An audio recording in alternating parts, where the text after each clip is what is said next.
Well, you want it, you got it. Dr. Joel Wallach, one of the top researchers in his field, joins us. He is a true trailblazer. He doesn't like talking about himself, but I'm going to make him do it. I'm going to put him on the spot. He has defeated the FDA repeatedly.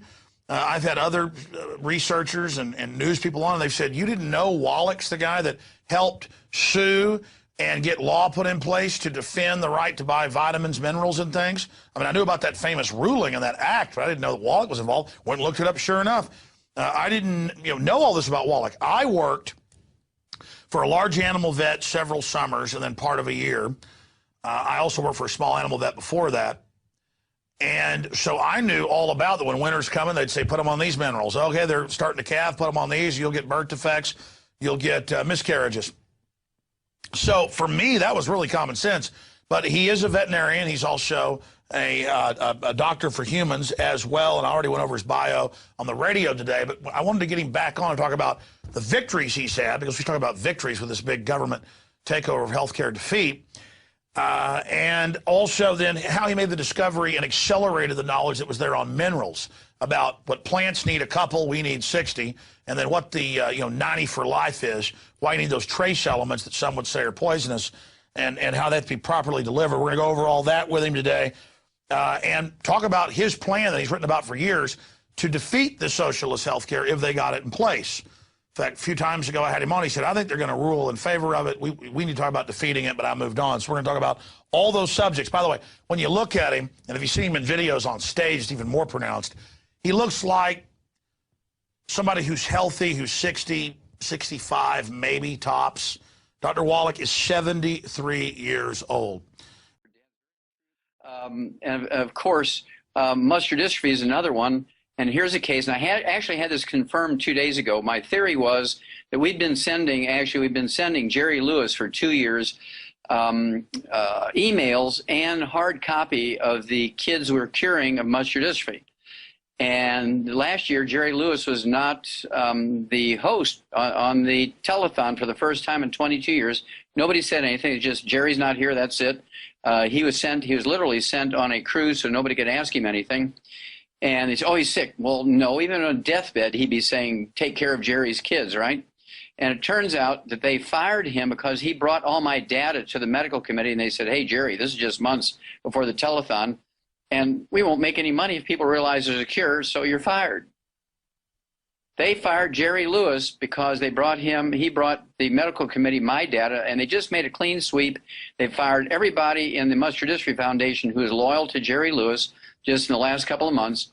And this year, they're only going to have a 2-hour telethon instead of a 24-hour telethon, and it's all going to be pre-recorded so nobody can interrupt it. By the way, this is a big news story, and I have no doubt it's true. But I mean, how did you learn about this? Because we need to get a story out on this. Okay. Well, I actually theorized that because we had been sending him all this data. And his personal assistant said how wonderful this was, and Jerry was excited. And I said, look, we're not looking for any money from the Muscular Dystrophy Foundation. We were looking for just Jerry, give him the opportunity to make the announcement. After all, everybody in their own mind knows that muscular dystrophy kids are Jerry's kids. And I thought it was only fair, even though we had made the discovery, we thought it was only fair with all the efforts he'd put forth for 22 years. It was only fair that he was given the opportunity to make the announcement that the cure had been found. And so we'd been sending him all this data, and then suddenly he's fired. And so it had to have, so I guessed it. Well, just a couple of days ago, I called his personal assistant and asked, I said, okay, I'm theorizing this. I've been saying this. This is my belief over the years. And she said, yes, you're quite correct.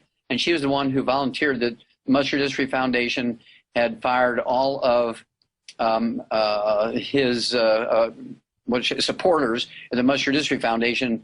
If they even look like they like Jerry Lewis, they fired them all. And the telethons. Wow, so wait a minute. You noticed that you were in contact giving him info. He was suddenly gone. Yeah. You called her back, and she confirmed that. That's correct. Good Lord.